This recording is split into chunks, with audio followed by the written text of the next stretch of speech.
इम्तियाज भाई तुम आगे बढ़ो, हम तुम्हारे साथ हैं। इम्तियाज भाई तुम आगे बढ़ो, हम तुम्हारे साथ हैं। तब्दीली आएंगे, तब्दीली आएंगे। इम्तियाज भाई आगे बढ़ो, हम तुम्हारे साथ हैं। तब्दीली आएंगे। हम पूरे उनको जिताने के लिए पूरी जी जान लगा देंगे। और मैं सभी का बहुत शुक्रिया करता हूँ और खास तौर से असदुद्दीन अवैसी साहब का शुक्रिया अदा करता हूँ जिन्होंने हम पे औरंगाबाद वालों पे भरोसा जताया। हम इम्तियाज साहब को जिताने में पूरी कोशिश करेंगे। मजलिस इत्तेहादुल मुस्लिमीन के सदर असदुद्दीन अवैसी ने हल्के लोकसभा औरंगाबाद से मजलिस इत्तेहादुल मुस्लिमीन के रुकन असेंबली औरंगाबाद इम्तियाज जलील के नाम का ऐलान किया। इस ऐलान के बाद औरंगाबाद के मजलिस इत्तेहादुल मुस्लिमीन के खैमों में जश्न का माहौल देखा गया और आपस में मिठाइयाँ भी तकसीम की गई। औरंगाबाद की अवाम ने इम्तियाज जलील को तारीखी अक्सरत से मुंतखब करने का भी अज़म किया। इसी ज़िमन में भारत की तरक्की से बात करते हुए इम्तियाज जलील ने मजलिस इत्तेहादुल मुस्लिमीन के सदर असदुद्दीन अवैसी और कायद मजलिस अकबरुद्दीन अवैसी से इज़हार तशक्कुर किया। इम्तियाज जलील ने औरंगाबाद की अवाम से मजलिस के हक़ में एक एक वोट का इस्तेमाल करने की भी अपील की। पेश है तफसीली रिपोर्ट।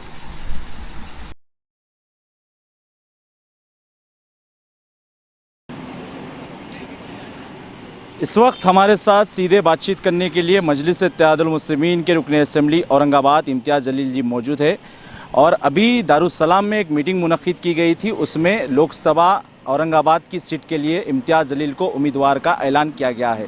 आइए सीधे बात करते हैं। इम्तियाज जलील साहब, आप कैसा महसूस करते हैं जिस तरह से अवाम में एक जोशो खरोश पाया जा रहा था लोकसभा सीट के लिए और तमाम लोग एक सब्र के बाद एक फल हासिल किए सर की बात हो गई है, तो इस पर आप क्या बोलेंगे? सबसे पहले तो मैं अल्लाह का लाख लाख शुक्र अदा करना चाहूँगा। उसके बाद हमारे कायद बैरिस्टर असदुद्दीन अवैसी साहब, अकबर अवैसी साहब और वंचित बहुजन आघाड़ी के प्रकाश अम्बेडकर साहब, ये तीनों का शुक्रिया अदा करना चाहूँगा।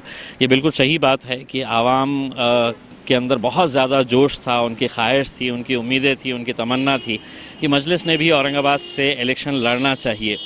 बहुत सारे लोगों ने इस बारे में ये मांग रखी थी हमारे कायद के सामने कि कम से कम एक सीट तो हमने लड़ना चाहिए और यकीनन उनकी जो ख्वाहिश थी और उनके जो जज्बात थे वो इस वजह से भी जायज़ थे कि औरंगाबाद, हम ये समझते हैं कि हैदराबाद के बाद अगर पूरे हिंदुस्तान के अंदर अगर मजलिस का कोई गढ़ है तो वह औरंगाबाद है।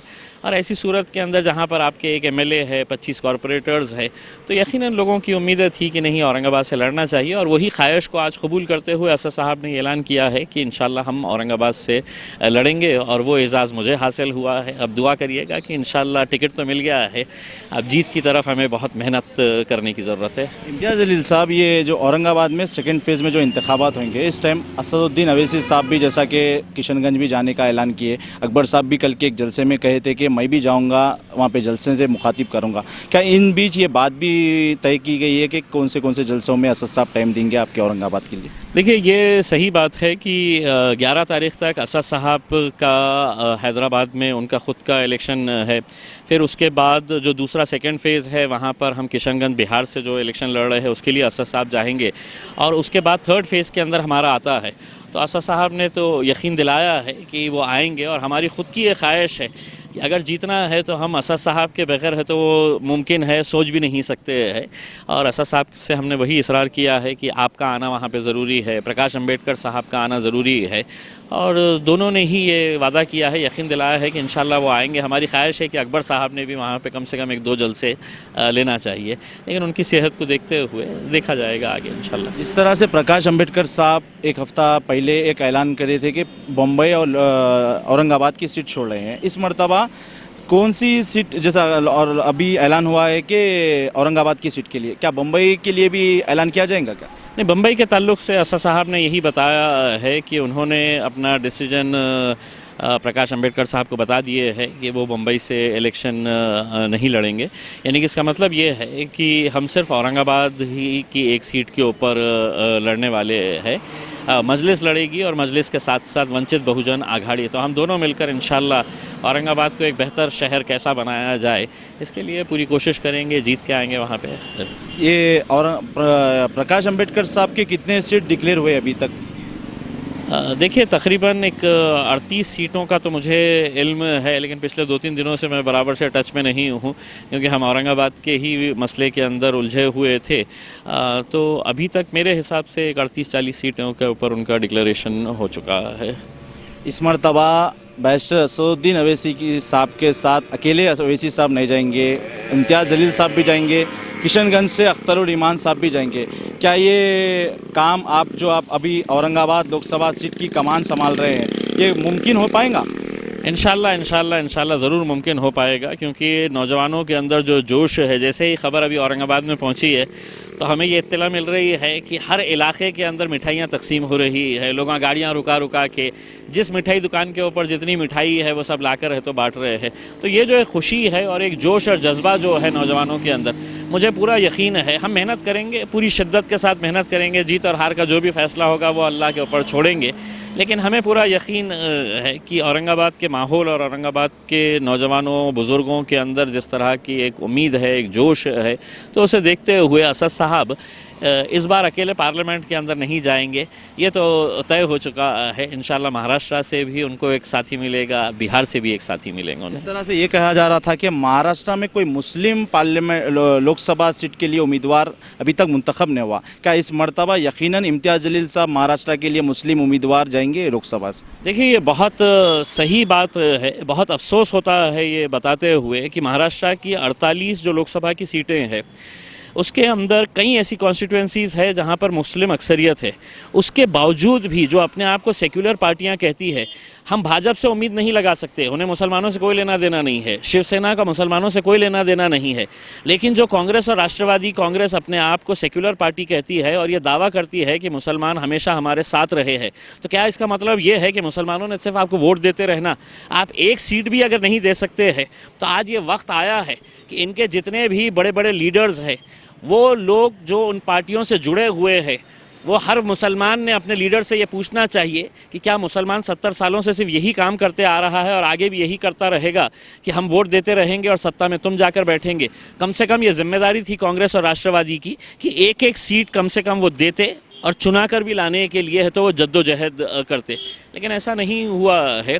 हाँ, हकीकत ये है कि जब हमने बहुत ज़्यादा इस बात की मांग उठाई तो अकोला से कांग्रेस ने एक सीट डिक्लेयर करी है, लेकिन वो उनके पीछे इसके पीछे जो शरारत है, क्योंकि अकोला से भी प्रकाश अंबेडकर साहब इलेक्शन लड़ने वाले हैं।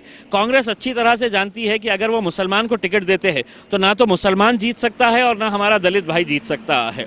वो चाहते नहीं है कि ना तो मुसलमान जीत के आए और ना दलित जीत के आए। इस वजह से एक साजिश के तहत 2014 के अंदर जैसा खेल खेला गया था, प्रकाश अंबेडकर साहब को हराया गया था, कुछ उसी तरह का खेल अभी भी खेला गया है। उन्हें सिर्फ दिखाने के लिए चाहिए था कि हमने एक सीट दिए है, लेकिन ना तो वो आएंगे और ना प्रकाश अंबेडकर साहब वहाँ से आएंगे। इसलिए प्रकाश अंबेडकर साहब ने बहुत सही फैसला किया है कि शोलापुर से वो इलेक्शन लड़ेंगे और मजलिस पूरी ताकत लगाएंगी और महाराष्ट्र में सबसे ज़्यादा लीड से अगर कोई चुनकर आएंगे तो प्रकाश अंबेडकर साहब चुनकर। ये कहा जा रहा है कि महाराष्ट्र में एनसीपी कांग्रेस अगर जीतना है, सेकुलर पार्टी कहा जा रहा है, तो इसमें प्रकाश अंबेडकर और मजलिस का जो इत्तेहाद हुआ है इसकी वजह से बीजेपी और शिवसेना को फ़ायदा होता, बल्कि ये कहा जा रहा है चंद लोगों की जानिब से। देखिए औरंगाबाद की अगर मैं आपको एक मिसाल दूं, एक छोटी सी मिसाल दूं, पिछले 30 सालों से औरंगाबाद में सिर्फ शिवसेना जीतते आ रही है। तब तो मजलिस इलेक्शन लड़ी नहीं, ना 30 साल पहले, ना 25 साल पहले, ना 20 साल पहले, ना 10 साल पहले, ना 5 साल पहले।